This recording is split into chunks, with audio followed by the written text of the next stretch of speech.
Guys, welcome to another conversation session. My name is Victoria. So how are you guys? How was your Easter? Oh, the weather was so beautiful for Easter. Sadly, it's gone now. But anyway, there's still hope. Summer is on its way. So as beautiful as Easter was, I'm hopeful that we'll have a beautiful summer. So yeah. So for those of you who are back to uni, who are back to work, who have got exams, you can do this. Right, so today I really just want to ask a question, to be very honest. And I will be very grateful if you could leave me an answer or a comment. Don't know what's happening with my speech today, but yeah. I'll be grateful if you could leave me a comment, an answer in the comment section. Yeah, guys, just help me. So basically, I want to talk about this, what I personally like to call taboo friendships. Yeah, and that's when people always have a problem with a girl and a guy being friends.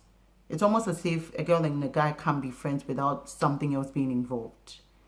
What's your take on that, and where did it even come from? First of all, let's try and understand who a friend is to start with. And then what do friends do? And then maybe it would help us understand why a girl and a guy can be friends without there being something more, like people always make it seem like, or people always assume. It's everywhere. I'm shocked to find out that even in churches it is there. Before you know it, pastor is calling you because he or she has been told that you're getting too close to so and so brother, so she wants to find out what's going on. And it's like nothing. I'm just loving my neighbor as I love myself, like the Bible said. What's wrong with that? So okay, who is a friend? I don't know about you. For me, a friend is somebody that I can rely on. A friend is somebody that I can talk to. So the person makes time for me as much as I make time for the person. A friend is somebody who is consistent in their behavior and their character and attitude towards me. So they are not somebody that today they are one way, tomorrow they are another way. A friend is somebody that makes sacrifices for me, right? And it's not even just about whether we are from the same country, we went to the same school, or like the same food. Not those things. I mean, when we are young, we pick friends based on all these things. But when you're growing up, you realize that a friend is a choice. And you have to choose your friends right. Because they also add up to your life. They add up to who you become and how you are seen, how you're presented. There are certain people that I look at and I'm like, if you tell me this is your friend, then you're an unserious person. And that's just the truth. So it's very important that you make a conscious effort when you're choosing your friends. Everybody can't be your friend. You have to love everybody. That's the command God gave us. So it's a command to love everybody, show kindness to everybody, respect everybody, relate with everybody. But not everybody should be your friend, and not everybody can be your friend. So, and it's okay, because I used to have a problem with it. I used to be bitter about certain people because I felt like I was doing everything possible to be nice to them, to be their friend, and yet they were not reciprocating that gesture back. But when I learned that, Victoria, friendship is a choice. So perhaps these people have just decided that you're not enough to be their friend. It doesn't mean I'm not good enough. Because at the end of the day, we always have things we look out for in people and who you feel you can relate more to. Now, I'm somebody that likes to talk, likes to be in conversations. So if you're somebody that likes to just keep your personal space and be quiet, you are most likely not to choose me as your friend. Because if I'm your friend, rest assured I'll be calling your phone every time I hear, some gist or I have some story to tell, irrelevant of the time of the day. I will call you and then try to strike a conversation. So if you're the kind of person that likes to keep to yourself, like to not talk to people, we will form a great bond just because, but then you may not necessarily call me your friend, and that's okay. But guys, I really, really, really want to know what is wrong with a girl and a guy being just friends. I, Victoria Mensa, my closest friend is a guy. And he is just my friend. So many times you will not believe the amount of times I've been accused. I've been advised by people that, oh, maybe you should date him.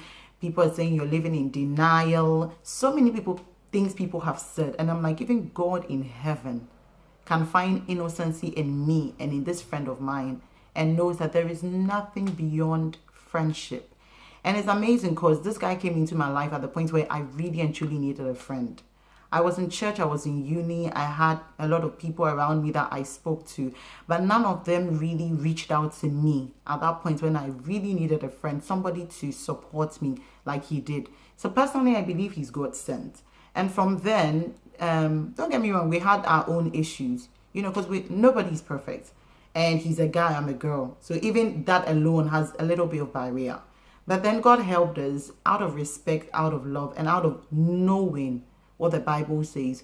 We created a beautiful, nice, and healthy boundaries. Like I said, define our relationships. And we said that this is what we can do, this is what we cannot do, because we are friends, because we're Christians. So I felt like as far as this boundaries set in place, and both of you understand each other, and both of you are of the same morals and beliefs, there shouldn't be a problem. I know somebody may be thinking, yeah, but Victoria, there are people that you just set out to be their friend, and before you know it, feelings begin to grow. Because remember, I addressed that about unwanted feelings and all that. Yeah, that's bound to happen. If at all it does, speak. I would assume that both of you be matured enough to sit yourselves down and talk about it. If you can't, find a third person that both of you respect and trust that can give you good guidance. But at the end of the day, I feel like, yeah, a girl and a guy should be able to be friends without anything being involved. Because a lot of people are being pressured to put labels on things. And this is where I say, personally, I feel like labels are overrated. I look at some people who call themselves a couple, a boyfriend and a girlfriend, and they're not even friends. Like, they don't communicate well. They don't spend time with each other. I mean, quality time. They don't do stuff for each other, if you know what I mean. It's like everything they do is out of necessity. You know, oh, I'm calling him because he's my boyfriend, I have to call him. But not because I feel like I genuinely care, so I'm calling him. You find people that are relating and they don't even know real stuff about each other. All they know is what they have made up in their heads. And I don't know if that's what I want. So before we are quick to put labels on things, let's learn to first. It's always good to get to really know a person. You know, and somebody will ask, how do you really get to know a person? It starts by communication. Because the truth is, you can only know as much as I tell you about myself. And I mean, if you're around me and you're around me a lot and you see me in my natural environment, you are bound to pick up certain attitudes and characters that I have. But even at that, let's not forget the fact that people can pretend, right? So the only way you can really know me is depends on how much I'm open to you and how much I talk to you. And another thing is we need to realize that this thing about transparency is a two-way thing. I find that people are more open to me. People that are more open to me are people that I'm also very open to.